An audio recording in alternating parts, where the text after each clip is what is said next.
Hello everyone, welcome back to my channel. Let's get ready with me in a train.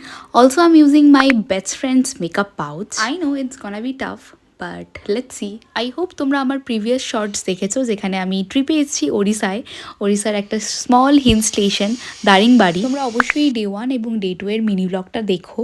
আর এটা ছিল ভুবনেশ্বর থেকে ব্রহ্মপুরের train. আর ব্রহ্মপুরে নেমে আমরা গাড়ি করে বেশ কিছু স্পট কভার আপ করতাম, তো সেই কারণে ট্রেনে রেডি হতে হতো, কারণ অত সকালে আর রেডি হওয়ার সময় পাইনি। আর আমার মেকআপ পাউচটাও ট্রলিতে ছিল, তো সৌরভীর মেকআপ ইউজ করেছি। ওর আর আমার স্কিন কমপ্লেকশন অনেকটাই ডিফারেন্ট। সবাই ফ্লাইটে করে, আমি ট্রেনেই করলাম, কি আছে। ফার্স্টে আমি ওয়েট ওয়াইপ দিয়ে ফেসটাকে ক্লিন করে ময়শ্চারাইজার ইউজ করেছি।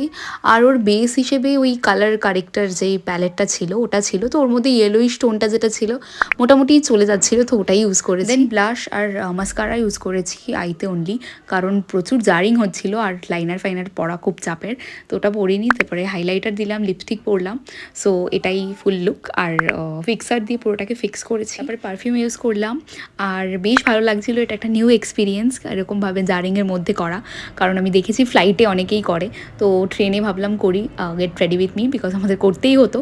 আর আই হোপ তোমাদের ভালো লেগেছে। আর আমার তো লুকটা বেশ ভালোই লাগছিলো, মানে বেসটা অতটা মানে করিনি সেভাবে, বাট তাও ভালো লাগছিল। তো এই যে আমরা তিনজনই রেডি হয়ে গেছিলাম, কাকিমাও রেডি হচ্ছিল, সৌরভী আবার লাইনারও পড়েছে, তো মানে সত্যি জারিংয়ের মধ্যে কীভাবে পড়লো জানিও না, বাট আমাদের প্রত্যেকের লুকটাই বেশ ভালো লাগছিল। আর খুব সিম্পল অ্যান্ড মানে মনেই হচ্ছিল না এরকমের মধ্যে মেকআপ করেছি। সো আমার তো নিজের বেশ লুকটা ভালো লাগছিলো। লিপস্টিক মাস্কারাই ফুল লুকটাকে চেঞ্জ করে দিয়েছে। অ্যান্ড আই হোপ তোমাদের ভালো লেগেছে। So do subscribe and share with your families and friends. Thank you, bye, connected.